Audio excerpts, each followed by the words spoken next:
Mari kita bersatu di dalam doa.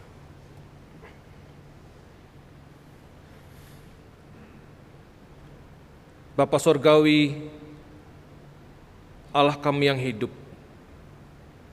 nyatakanlah isi hatimu kepada kami anak-anakmu. Kristus Sang Putra Natal, firman Allah yang telah menjadi manusia, bersabdalah, Roh Kudus terangilah hati dan pikiran kami. Kiranya ucapan mulut hamba-Mu dan perenungan hati kami semua berkenan kepadamu, ya Tuhan Allah, gunung batu dan penebus kami yang hidup. Amin. Pembacaan kitab suci pada hari ini terambil dari Yohanes pasal 1 ayat 14. Saya mengundang Bapak Ibu Saudara untuk berdiri untuk menyimak pembacaan kitab suci.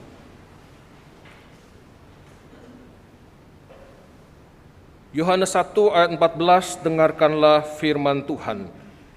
Firman itu telah menjadi manusia dan diam di antara kita, dan kita telah melihat kemuliaannya, yaitu kemuliaan yang diberikan kepadanya sebagai anak tunggal Bapa, penuh kasih karunia dan kebenaran.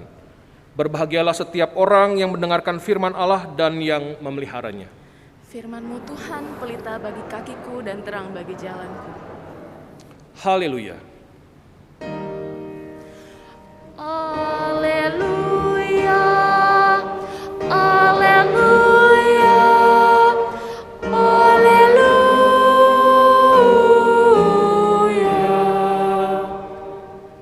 Silahkan duduk Bapak Ibu Saudara sekalian. Shalom Bapak Ibu Saudara sekalian. Selamat pagi atau juga selamat siang untuk nanti jemaat yang mengikuti ibadah siang. Selamat Hari Natal tahun 2021 untuk Bapak Ibu Saudara sekalian, baik yang ada di ruang utama, di GSG, ataupun yang mengikuti dari rumah via kanal YouTube. Pertama-tama saya harus minta maaf Bapak Ibu Saudara. Ada yang tahu kenapa saya kok belum apa-apa udah minta maaf Bapak Ibu Saudara? Saya yakin kebanyakan dari kita nggak sadar, tapi saya yakin ada satu atau dua orang yang sadar. Apakah itu? Saya salah pakai warna baju Bapak Ibu Saudara. Ini sekalian edukasi untuk jemaat ya Bapak Ibu Saudara ya. Kita ini punya warna liturgis. Harap maklum pendeta baru Bapak Ibu Saudara. Harusnya warna putih, saya berem hari ini Bapak Ibu Saudara. Jadi saya mohon maaf untuk kesalahan ini, tapi mungkin ada bagusnya ya. Jadi merah putih Bapak Ibu Saudara ya. Dan semoga Bapak Ibu Saudara ini tidak mengurangi kehikmatan, kekusyukan kita di dalam menghayati makna Natal. Ini hal yang sekunder dan tersier Bapak Ibu Saudara, biar kiranya kita tetap bisa menghayati makna ibadah Natal hari ini. Bapak Ibu Saudara sekalian, hari ini saya pagi ini dan siang hanya akan berkhotbah paruh pertama dari Yohanes 1 ayat 14, yaitu bagian 14a. Firman itu telah menjadi manusia dan diam di antara kita. Lanjutannya nanti sore, ibadah terang lilin bagian kedua ya Bapak Ibu Saudara ya. Jadi pagi dan siang ini hanya bagian pertama. Bapak Ibu Saudara sekalian, Pak Nata tidak menyangka hidupnya jadi seperti sekarang. Tahun 2019 sebetulnya itu adalah tahun keemasan buat Pak Nata. Anak satu-satunya, anak sematawayangnya diterima di universitas favorit di Indonesia, salah satu universitas terbaik, di mana semua orang pengen masuk ke sana. Anak sematawayang Pak Nata diterima masuk di sana, dapat beasiswa pula. Orang tua mana yang tidak bahagia dan bangga? Di akhir tahun 2019, Pak Nata pun dipromosikan. Setelah belasan tahun mengabdi di perusahaan ini, akhirnya Pak Nata dipercayakan jabatan seorang manajer. Puji Tuhan. Di akhir tahun, karena tentunya penghasilan semakin banyak, ada tabungan dan lain sebagainya, istrinya pun membuka usaha makanan kecil-kecilan. Laris manis. Haleluya. Namun ternyata tahun 2020 menyuguhkan begitu banyak kejutan yang menyesakan dalam kehidupan Pak Nata. Kita tahu Bapak Ibu Saudara sekalian, akhir tahun 2019 COVID menghantam seluruh dunia termasuk Indonesia. Bulan Juni tahun 2020 Pak Nata kehilangan anak satu-satunya karena kecelakaan mobil.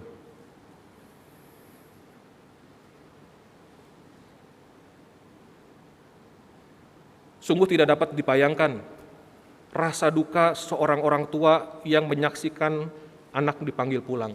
Kalau anak menyaksikan orang tua dipanggil pulang itu biasanya seperti itu ya Bapak Ibu Saudara ya. Tetapi orang tua menyaksikan anak dipanggil pulang, sesuatu yang betul-betul sangat menyiksa batin. Ternyata tahun 2021 hidup Pak Nata bukan semakin baik, tapi semakin gelap. Juli 2021, ketika COVID lagi gila-gilanya di Indonesia, sang istri yang punya komorbid, kena COVID, cari rumah sakit kemana-mana, tidak dapat rumah sakit. Sang istri pun dipanggil pulang oleh Tuhan, pertengahan 2021. Ternyata belum selesai juga kegelapan dalam hidup Pak Nata. Oktober 2021, perusahaan tempat Pak Nata bekerja dinyatakan pailit. Kini Pak Nata hidup seorang diri, tanpa istri, tanpa anak, tanpa pekerjaan. Karena itu Pak Nata betul-betul tidak mengharapkan hari Natal tiba. Dalam doanya dia berkata kepada Tuhan, Tuhan, maaf, ampuni aku. Aku tahu Natal ini adalah hari yang penuh dengan sukacita, berita sukacita. Tapi maaf Tuhan, aku kok betul-betul gak mengharapkan hari Natal tiba.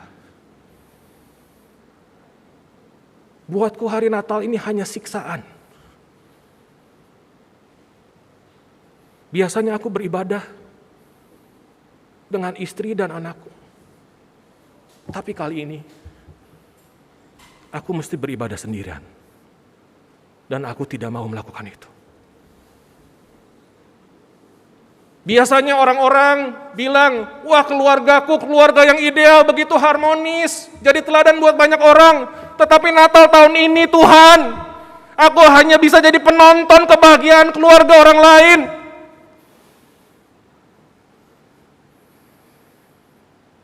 Biasa aku bisa membagikan kue, hadiah Natal ke banyak orang.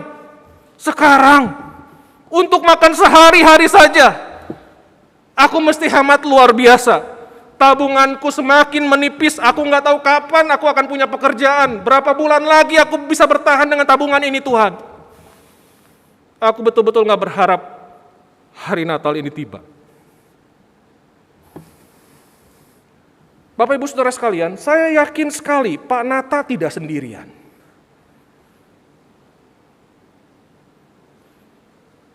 Saya yakin sekali Bapak Ibu Saudara, ada di antara kita, bahkan mungkin banyak di antara kita, yang mungkin juga tidak mengharapkan datangnya hari Natal.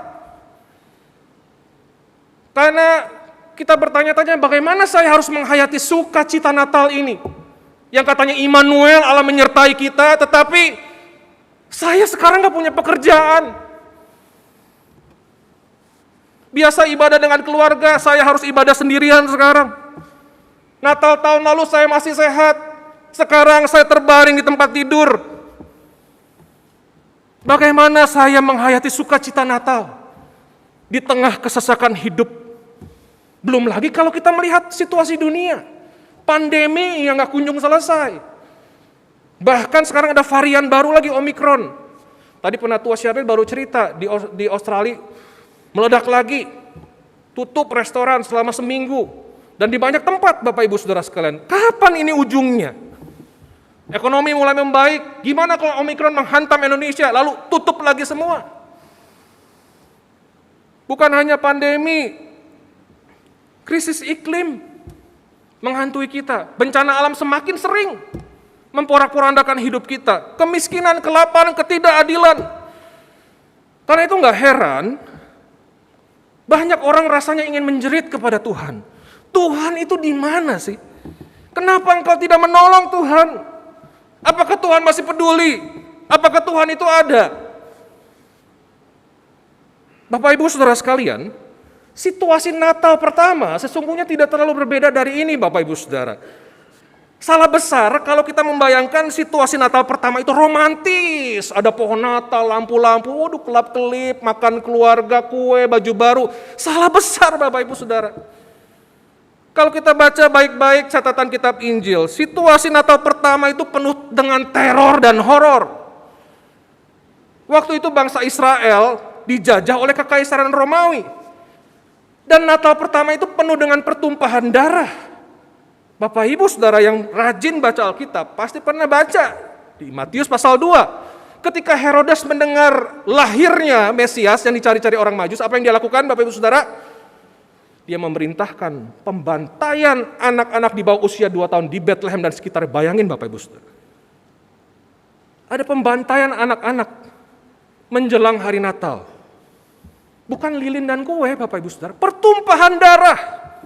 Ketakutan, orang tua yang menangis, yang mengerang, Tuhan di mana?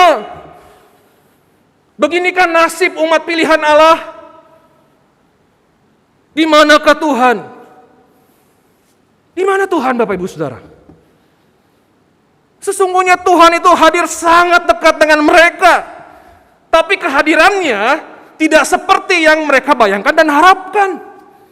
Tuhan di mana pada waktu itu?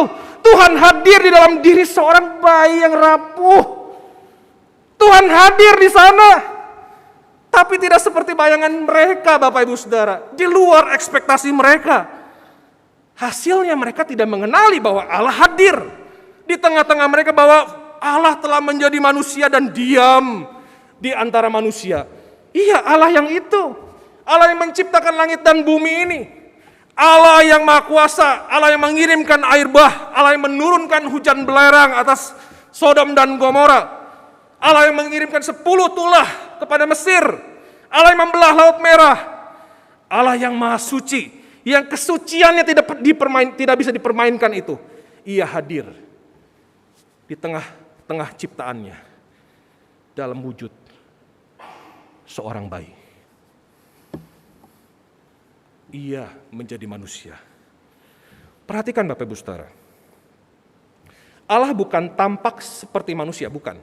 Allah menjadi manusia.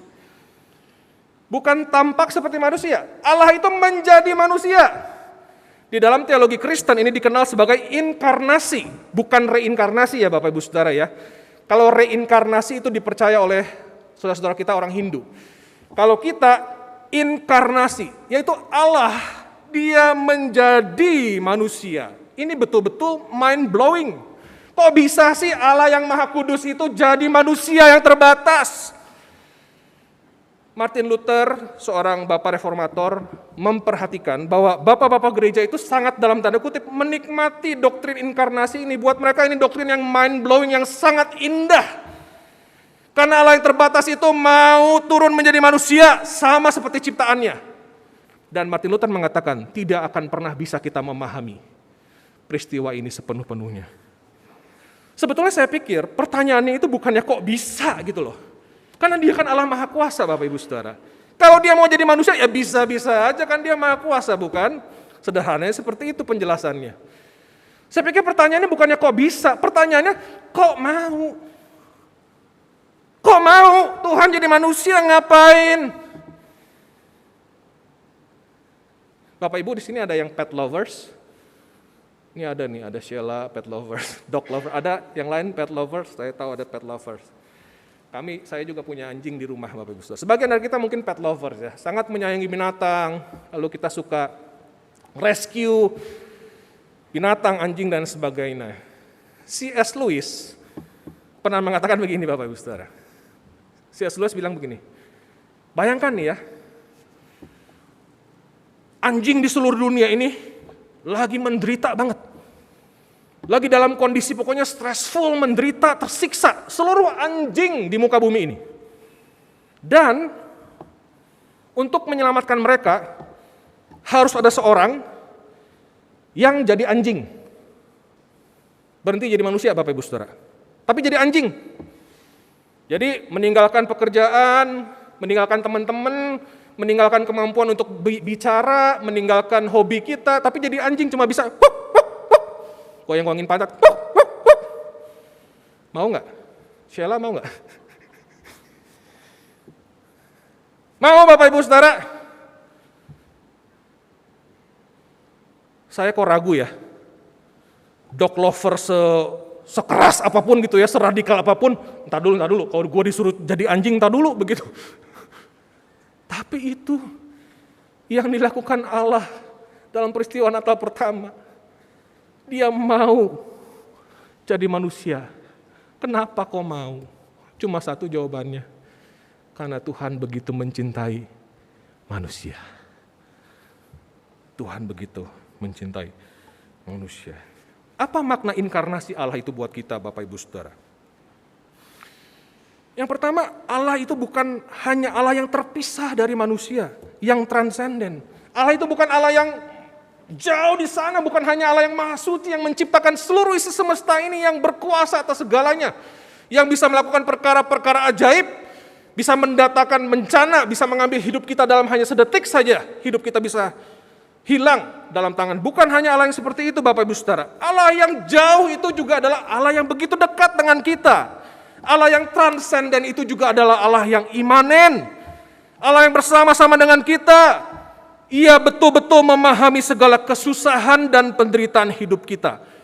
Baik itu physical pain ataupun itu emotional pain. Dia tahu apa rasanya karena dia pernah jadi manusia Bapak Ibu Saudara. Sebut apapun itu, diludahin, pernah, ditabok, pernah, dipukulin, digebugin, dicambuk, ditusuk, dianggap gila, dibully, dikhianati, dibohongin, ditolak, dibenci, difitnah, ditinggalin sama orang-orang kepercayaannya, semua pernah dialami Bapak Ibu Saudara sekalian. Ibrani 4 ayat 15 mengatakan, dia sudah dicobai dalam segala hal sama seperti kita, tapi dia tidak berbuat dosa.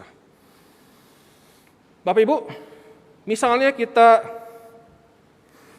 divonis sakit kanker. Ibu mohon maaf, kabar kurang baik. Ibu menderita kanker stadium 3.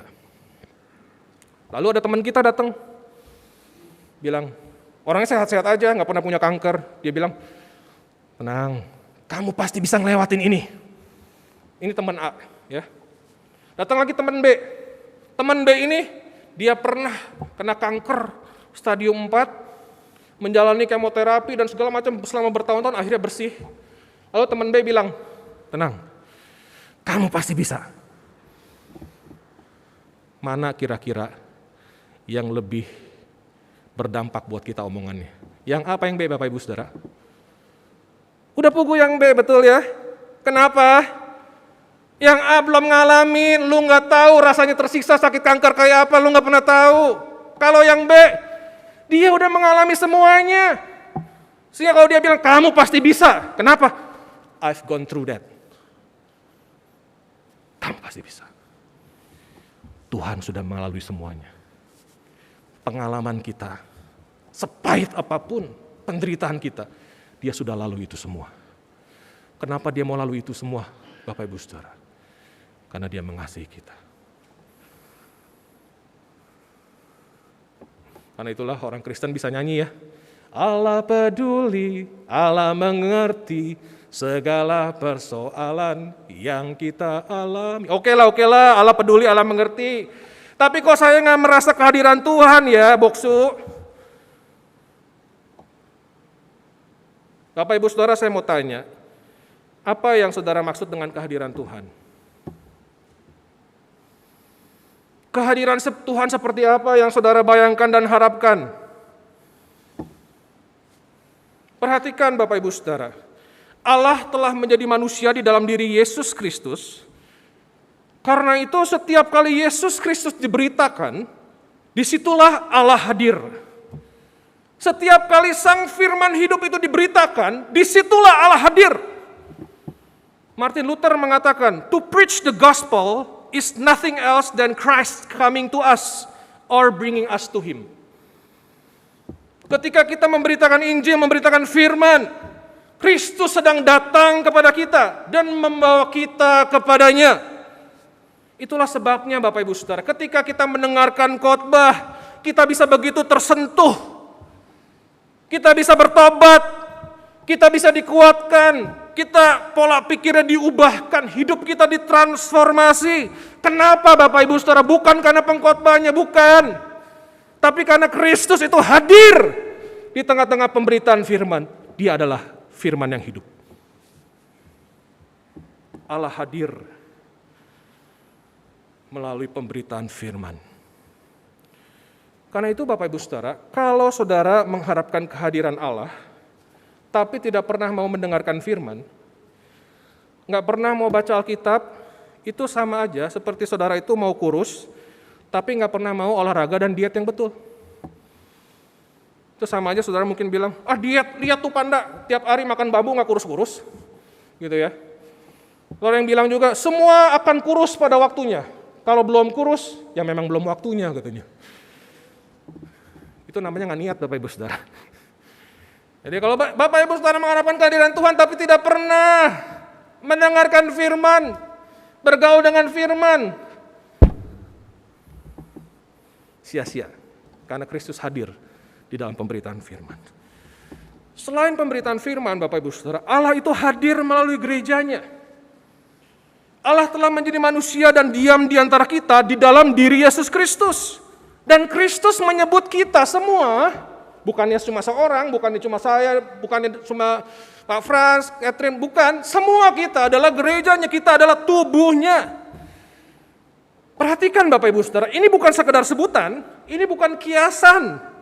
Ini beda dengan kita bilang misalnya, istri saya Daphne adalah jantung hatiku gitu ya.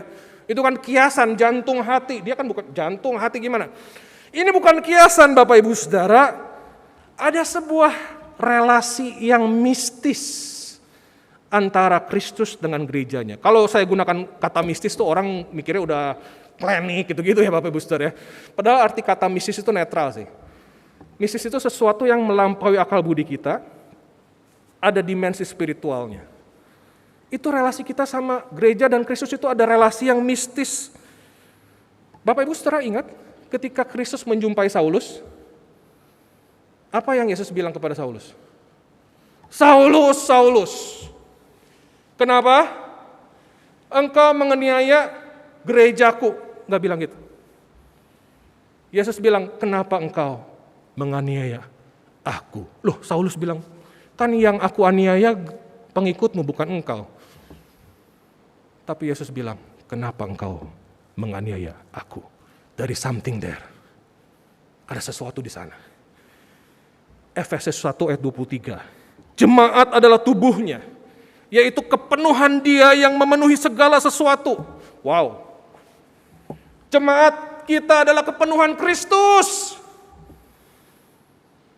Jemaat di sini kata yang digunakan adalah eklesia Bapak Ibu Saudara, yang diterjemahkan sebagai gereja atau jemaat.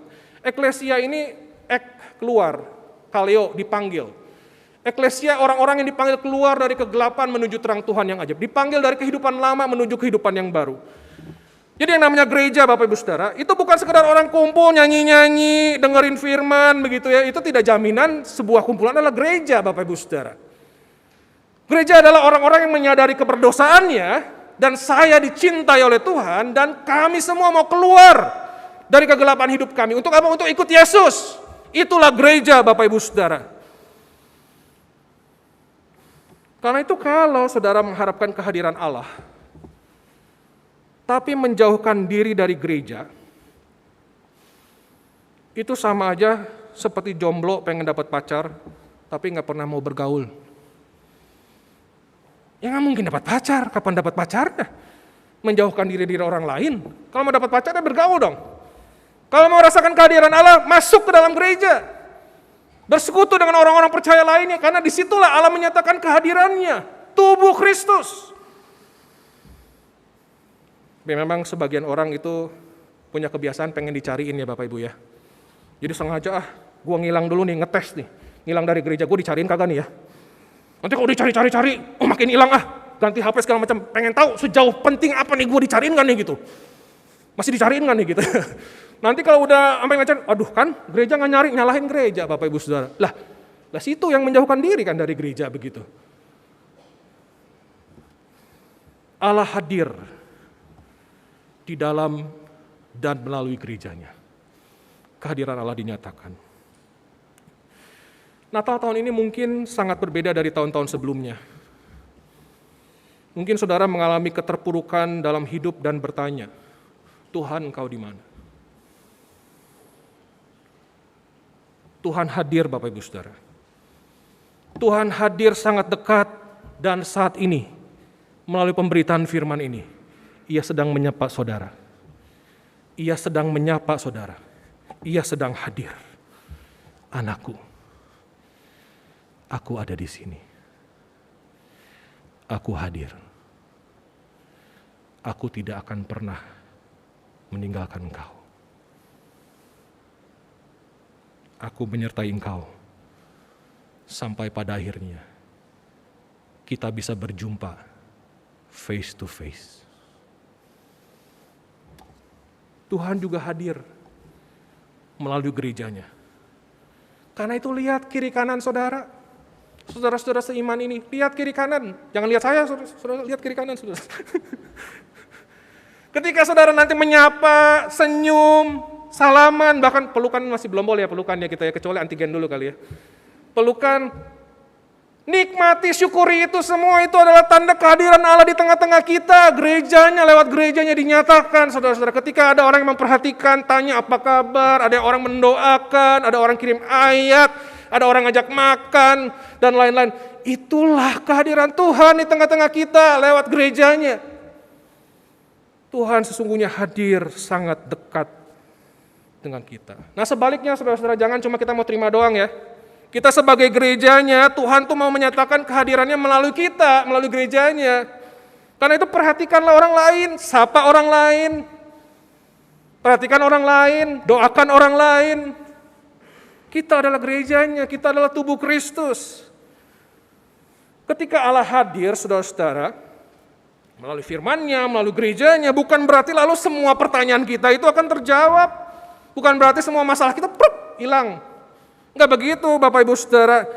Ketika Allah menjadi manusia di peristiwa Natal pertama, itu malah mengundang lebih banyak pertanyaan daripada solusi Bapak Ibu Saudara. Waktu Natal pertama, orang tanya-tanya, ini siapa bayi ini? Siapa ini? Apakah semua penderitaan waktu itu di Bethlehem hilang? Enggak. Belum. Tapi kerajaan Allah itu sudah tiba. Dia mulai, tapi belum selesai Bapak Ibu Saudara. Jadi bukan berarti ketika Allah hadir semua masalah kita hilang, bukan seperti itu Bapak Ibu Saudara. Tetapi ketika Allah hadir, kita itu punya terang yang bercahaya di tengah kegelapan hidup kita. Pengharapan itu nyata. Kita punya pengharapan. Ada orang-orang yang karena penderitaan dalam hidup dia bilang, udah gue gak mau percaya Tuhan lagi. Hidup gue menderita banget. Saya kadang-kadang mikir gini ya. Memang dengan membuang Tuhan, penderitaanmu jadi hilang. Enggak kan? Penderitaan kita tetap real. Ketika kita meninggalkan Tuhan, kita masih menderita, saudara-saudara. Tetapi kita punya Tuhan, kita punya pengharapan. Pengharapan itu nyata. Meski banyak hal yang mungkin masih kita nggak pahami, meski beban hidup kita mungkin terasa begitu berat, tetapi Allah menyertai kita. Inilah adalah Immanuel, Allah menyertai kita. Inilah berita sukacita Natal. Bapak Ibu Saudara, bayangkan kita ada di dalam sebuah gua di bawah tanah, ratusan meter di bawah tanah. Bayangkan sendirian kita di sana. Sendirian, dingin, kedinginan, capek, lapar. apa yang paling kita inginkan di momen itu?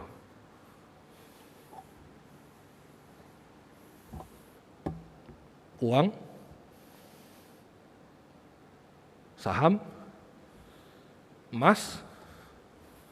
Naik jabatan? Mobil baru? Rumah? Popularitas? Kenikmatan hidup? Apa yang paling kita inginkan di situ? Cuma satu. Ada orang nemenin saya. Betul Bapak Ibu Saudara? Ada orang yang sayang sama saya dan jalan sama-sama saya sampai saya bisa keluar dari gua ini. Itu yang Tuhan lakukan. Immanuel, Allah menyertai kita.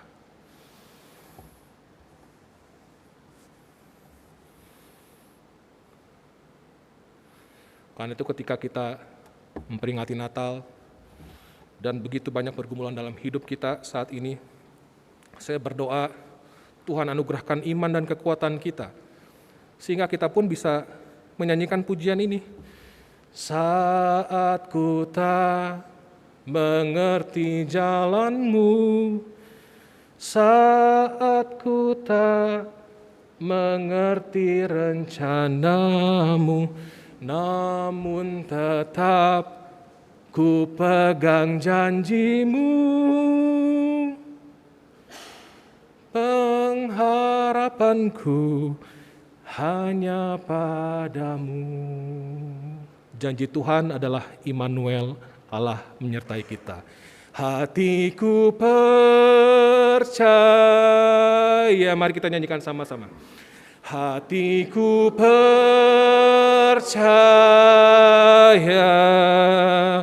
hatiku percaya, selalu ku percaya. Bagi saudara yang bisa, mari kita nyanyikan pujian ini. Saat ku tak melihat jalanmu, saat ku tak mengerti rencanamu,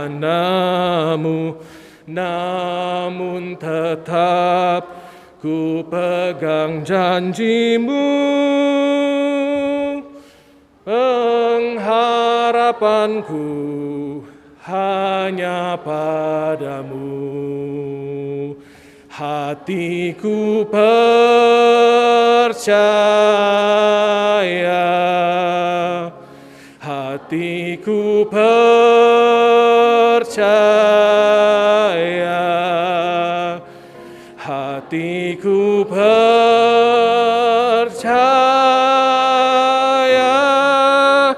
selalu ku percaya.